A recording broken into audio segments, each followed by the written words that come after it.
എന്താണ് ജനാധിപത്യം അഥവാ ഡെമോക്രസി? എന്താണ് സ്വാതന്ത്ര്യം?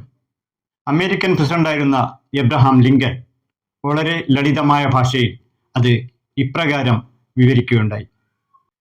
ജനങ്ങൾക്ക് വേണ്ടി ജനങ്ങളാൽ തിരഞ്ഞെടുക്കപ്പെടുന്ന ജനങ്ങളുടെ ഭരണമാണ് ജനാധിപത്യം. എന്നുവെച്ചാൽ സ്വതന്ത്രമായ ഒരു തിരഞ്ഞെടുപ്പിലൂടെ നേരിട്ടോ അല്ലാതെയോ രാജ്യത്തെ ജനങ്ങൾക്ക് അധികാരം പ്രയോഗത്തിൽ വരുത്താവുന്ന വ്യവസ്ഥയാണിത്. ജനാധിപത്യത്തിൽ സ്വതന്ത്രവും നീതിയുക്തവുമായ സമ്പ്രദായമാണുള്ളത്.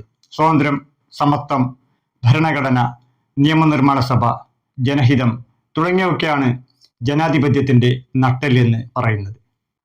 അഭിപ്രായം പറയാനും മനുഷ്യന്റെ മൗലിക അവകാശങ്ങളും മാധ്യമ സ്വാതന്ത്ര്യവും ലംഘിക്കപ്പെടുന്ന നാളുകളാണ് കഴിഞ്ഞുപോയത്.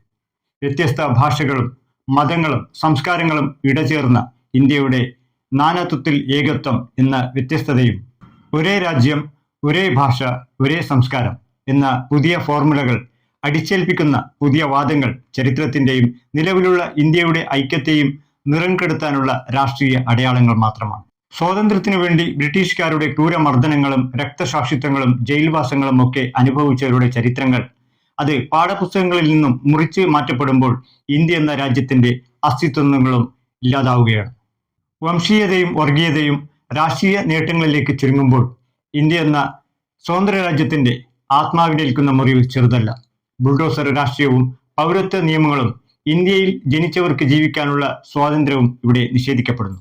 ഏകാധിപത്യവും സ്വാതന്ത്ര്യം അനുഭവിക്കാനുള്ള അവകാശങ്ങളും നിഷേധിക്കുമ്പോൾ ഭരണഘടനയെയും ജനാധിപത്യത്തെയും ഇല്ലായ്മ ചെയ്യുന്ന ഒരു ഘട്ടത്തിലൂടെയാണ് ഒരു വിഭാഗം കടന്നു പോകുന്നത്. എല്ലാവർക്കും സ്വാതന്ത്ര്യ ദിനാശംസകൾ നേരുന്നു. നന്ദി, നമസ്കാരം.